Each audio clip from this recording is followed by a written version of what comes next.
नमस्ते to all magical minds dear. आज हम ई करेस्पॉन्डेंस में ईमेल एटिकेट्स पढ़ने जा रहे हैं। इसके पहले मैं आपको बता दूं, एडुअटैक जो है आपके सब्जेक्ट्स की जो बुक्स एंड एमसीक्यूज भी प्रोवाइड करता है। काइंडली डिस्क्रिप्शन में चेक करना ना भूलें एंड प्लीज़ हमारे चैनल को लाइक, सब्सक्राइब एंड शेयर करना ना भूलें। चलिए हम बात करते हैं ईमेल एटिकेट्स की, लेकिन ईमेल एटिकेट्स को स्टार्ट करने के पहले मैं आपको एक बहुत इंपॉर्टेंट फीचर सीसी और बीसीसी जो ईमेल में होता है उसके बारे में बताना चाहूँगी। आप जब भी मेल कंपोज करने जाते हैं तो वहाँ आपको दो ऑप्शन मिलता है, सीसी एंड बीसीसी 2 के साथ, राइट। तो इसका बेसिकली यूज़ क्या है? अगर मेल में आप 2 सीसी एंड बीसीसी लिख रहे हैं तो इसका यूज़ क्या है? एग्जाम में अक्सर पूछ लिया जाता है। सपोज एग्जाम में क्वेश्चन कैसे आता है, सपोज मैंने कहा 2 सीसी एंड बीसीसी, ये 3 ऑप्शन हैं। तो अब मैं आपसे पूछती हूँ, ए का मेल आईडी 2 में लिखा गया, बी कॉमा लगा के बी का भी मेल आईडी 2 में लिखा गया, सी और डी का मेल आईडी सीसी में लिखा गया और ई एंड एफ का मेल आईडी जो है वो बीसीसी में लिखा हुआ है।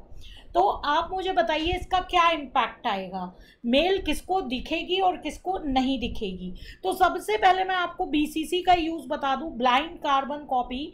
ब्लाइंड कार्बन कॉपी में आप जिसका भी मेल आईडी डालते हैं वो मेल आईडी अदर जो मेल आईडीज हैं जिनका मेल आईडी मतलब कि 2 और सीसी में पड़ा है, उनको ये नहीं दिखेगा कि सेम मेल जो है ई और एफ को भी भेजी गई है, राइट। तो बीसीसी का यूज़ कहाँ किया जा सकता है? जैसे फॉर एग्जांपल लोग आज की डेट में काफ़ी पॉपुलर है कि कोई भी फंक्शन होता है तो इनविटेशन मेल के थ्रू भेजते हैं, राइट। हार्ड कॉपी में ना भेजकर मेल के थ्रू भेजते हैं।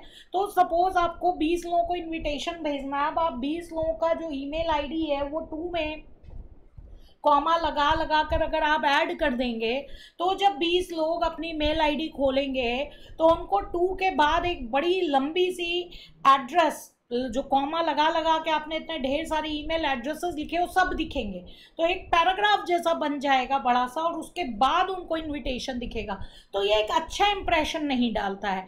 यही अगर आप उन जो लोग हैं उनकी मेल आईडी कॉमा लगा लगा के आप बीसीसी में डाल देते हैं और फिर आप मेल सेंड करते हैं, राइट। तो आपने जिसको भी मेल भेजा, मतलब कि अगर सपोज बीसीसी में आपने मिस्टर ई को मेल भेजा है तो ई को एफ का आईडी नहीं दिखेगा, ई को पता भी नहीं लगेगा कि सेम मेल एफ को भी भेजी गई है, एफ को आइडिया नहीं होगा कि सेम मेल ई को भी भेजी गई है। तो ये आपका बीसीसी का यूज है।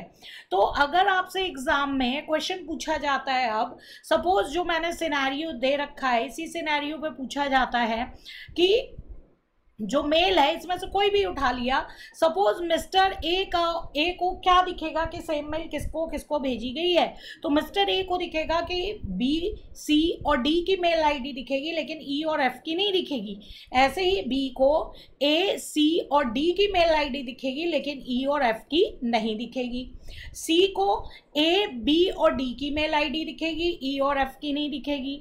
डी को ए, बी, सी की मेल आईडी दिखेगी लेकिन ई और एफ की मेल आईडी नहीं दिखेगी। ई को ए, बी, सी, डी चारों की मेल आईडी दिखेगी लेकिन एफ के बारे में नहीं पता लगेगा कि सेम मेल एफ को भेजी गई है। और सेम एफ को ए, बी और सी, डी की मेल आईडी दिखेगी लेकिन ई के बारे में नहीं पता लगेगा कि सेम मेल ई को भेजी गई है, राइट। तो आई होप कि आपको बीसीसी का प्रॉपर यूज समझ में आ गया है। लेकिन यहाँ पर एक बात और माइंड में आती है कि आखिर सीसी का यूज क्या है मेल में, कार्बन कॉपी, या अगर हम सीसी की बात करें तो उसका यूज क्या है।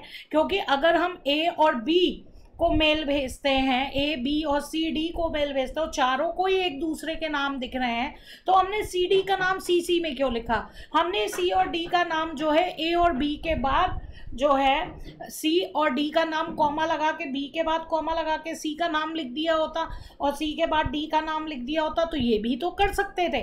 Why? What is use of carbon copy? तो यहाँ पे एक दिमाग में क्वेश्चन आता है। तो डियर, आज मैं आपको ये बताने जा रही हूँ, बहुत इंपॉर्टेंट है। मैंने देखा है कि प्रोफेशनल लाइफ में लोगों को, इवन सीएस को भी सीसी का यूज नहीं पता होता है, और कॉर्पोरेट वर्ल्ड में सीसी का बहुत ज़्यादा यूज है, राइट। सपोज अगर मैं बात करूँ टू और सीसी, अब सपोज मैं यहाँ पे एक एग्जांपल लेती हूँ। सपोज मेरे को मैं सेल्स मैनेजर हूँ। सपोज आप ये इमेजिन करिए कि मैं एक सेल्स मैनेजर हूँ हॉस्पिटैलिटी सेक्टर में, और रेडिसन ब्लू के जो रूम्स और कॉन्फ्रेंस हॉल है वो बुक करती हूँ।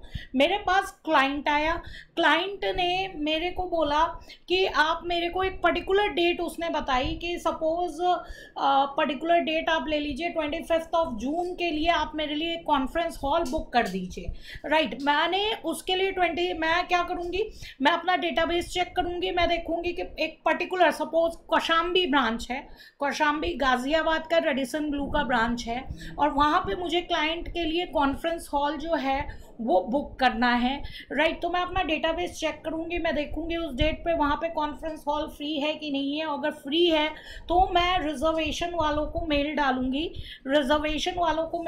कि हाँ इस पर्टिकुलर डेट पर जो है ये पर्टिकुलर जो हॉल है वो बुक कर दिया जाए, कॉन्फ्रेंस हॉल इस पर्टिकुलर क्लाइंट के लिए बुक कर दिया जाए।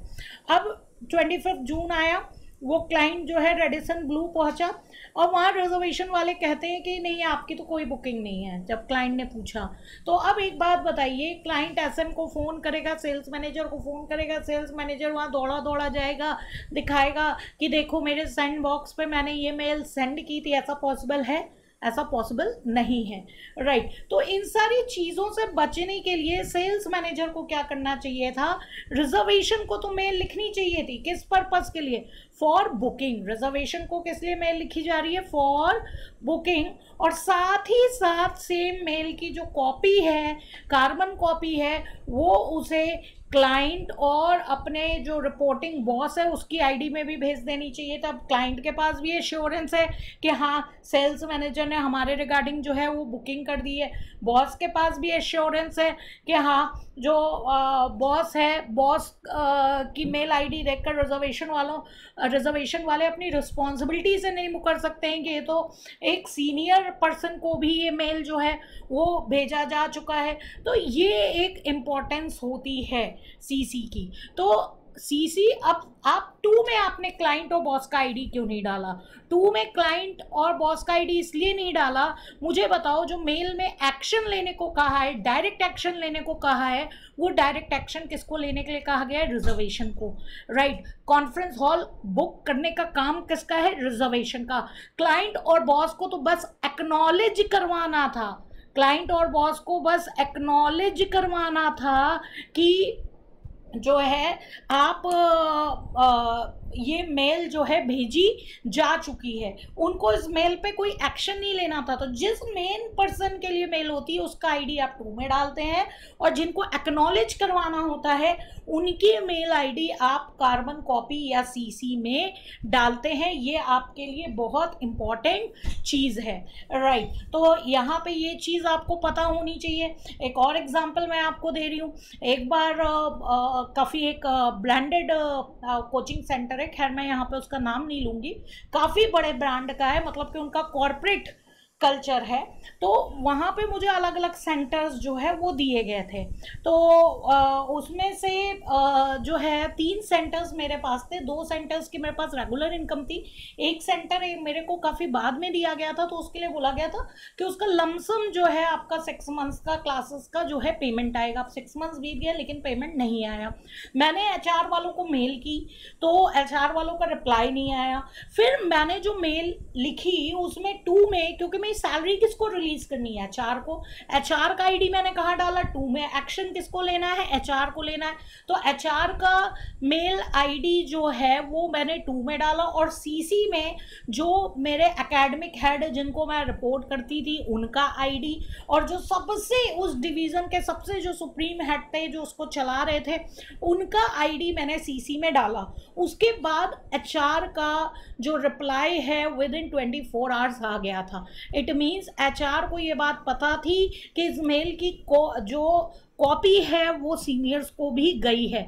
तो अगर कभी भी हमें एक्नॉलेज करवाना होता है ना किसी को कि हाँ ये मेल डाली जा चुकी है, तो वो एक्नॉलेजमेंट के लिए हम CC पे डालते हैं। फॉर एग्जांपल, मैंने आपकी ट्रेनिंग के लिए कहीं रेफरेंस दिया, आपने रेज्यूम भेजा, तो आप उस जिस भी पर्सन को अपना रेज्यूम सेंड करोगे उसका आईडी तो 2 में डालोगे, लेकिन एक्नॉलेज करने के लिए कि हाँ मैंने इस टाइप का रेज्यूम बना के भेजा है, आप मेरा मेल आईडी कहाँ पे डालोगे? CC में डालोगे। तो ये बहुत ही अच्छा यूज़ है CC का, और आपको प्रॉपर पता होना चाहिए कि 2 और CC में क्या डिफरेंस होता है। आई होप आपको ये चीज़ समझ में आ गई होगी। तो मेल के रिगार्डिंग हम बहुत सी इंपॉर्टेंट बातें अभी करने जा रहे हैं। हम बात करने जा रहे हैं खैर CC और BCC के बारे में आपको पता लग गया कि 2 में जिनको एक्शन लेना होता है काम के लिए उसका जाता है, और CC में उनका नाम जाता है जिनको एक्नॉलेज करवाना होता है कि हाँ इनको मेल भेजी जा चुकी है, और BCC में जिनका नाम हमें कॉन्फिडेंशियल तौर पे रखना होता है उनका मेल आईडी हम कहाँ डालते हैं? BCC में डालते हैं। राइट, चलिए एटिकेट्स की बात करते हैं। Mind your manner. Mind your manner मतलब आप जब मेल लिखते हैं तो आप सामने वाले को इंट्रोड्यूस कैसे कर रहे हैं। सैल्यूटेशन, इसको हम क्या बोलेंगे? सैल्यूटेशन की बात कर रहे हैं हम यहाँ पे। सैल्यूटेशन मतलब होता है सामने वाले को इंट्रोड्यूस कैसे कर रहे हैं, यानी कि आप डियर सर मैम लिखेंगे। फॉर एग्जाम्पल अपने इंस्टीट्यूट को आप मेल लिख रहे हैं @ICI.org या @ICSI.edu को आप डियर मेल लिख रहे हैं, तो आपको नहीं पता, सपोज ट्रेनिंग @ICI.org और ICSI.edu को आप मेल लिख रहे हैं, तो आपको नहीं पता मेल कौन ओपन करेगा। आपको क्या लिखना चाहिए? डियर सर ऑब्लिक मैम, क्योंकि फीमेल मेल भी हो सकता है और फीमेल भी हो सकता है। पहला केस हुआ ये। दूसरा केस ये है कि आप सपोज रोहित.शर्मा को मेल लिख रहे हैं जो आपके इंस्टीट्यूट के एक डिवीजन में काम करता है। राइट, क्योंकि उसकी आईडी क्या है? rohit.sharma@ICSI.edu। राइट, तो आपको पता है कि हाँ एक मेल पर्सन है, तो आप क्या लिखेंगे? Dear mister Rohit. आप क्या लिखेंगे? Dear mister Rohit. राइट, तो यहाँ पे आप क्या लगाएंगे? मिस्टर वर्ड लगाएंगे। ठीक है, मिस्टर में मैंने आपको पहले ही पंक्चुएशन में ऑलरेडी बताया हुआ है कि मिस्टर MR के बाद डॉट लगा भी सकते हैं, और डॉट लगाने या फुल स्टॉप लगाने की ज़रूरत नहीं भी होती है। राइट, तो कोई ज़रूरी नहीं है कि लगाइए, दोनों ही चलता है। अगर कोई फीमेल है, मैरिड फीमेल है, तो हम क्या लगाते हैं? मिसेज यानी MRS लगाते हैं। राइट, अगर अनमैरिड है तो हम क्या लगाते हैं? मिस लगाते हैं।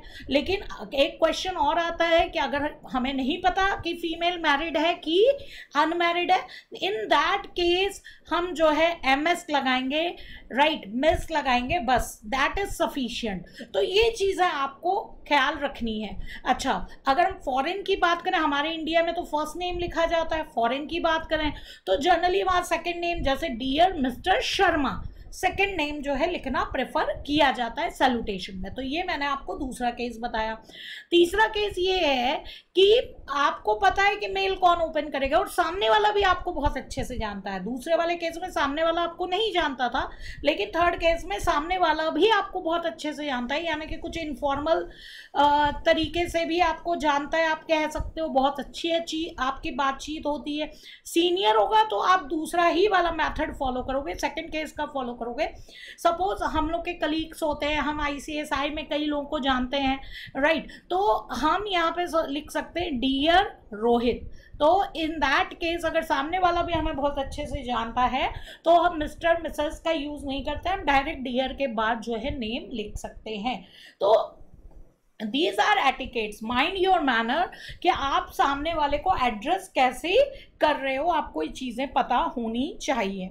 राइट, चलिए watch your tone. Watch your tone यानी कि जब भी आप मेल ड्राफ्ट कर रहे हैं आपको अपने टोन का ख्याल रखना है।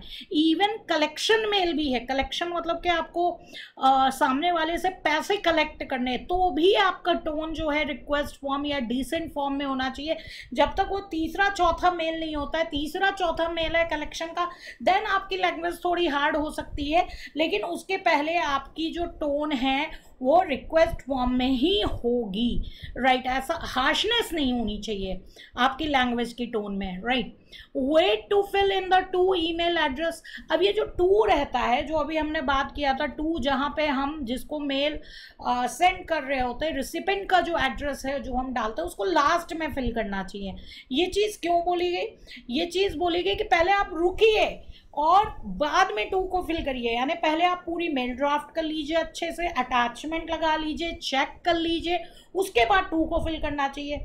अक्सर आपने देखा होगा, इवन आप अपना रिज्यूम भेजते हो, आप कवरिंग लेटर बना लेते हो मेल में, राइट। सब कुछ मतलब कि आपने कवरिंग लेटर का मैटर ड्राफ्ट कर लिया, सब कुछ आपने चेक कर लिया, लेकिन आप रिज्यूम को अटैच करना भूल गए और आपने खट से सेंड बटन दबा दिया, तो उस केस में क्या होता है, इंप्रेशन बुरा पड़ता है।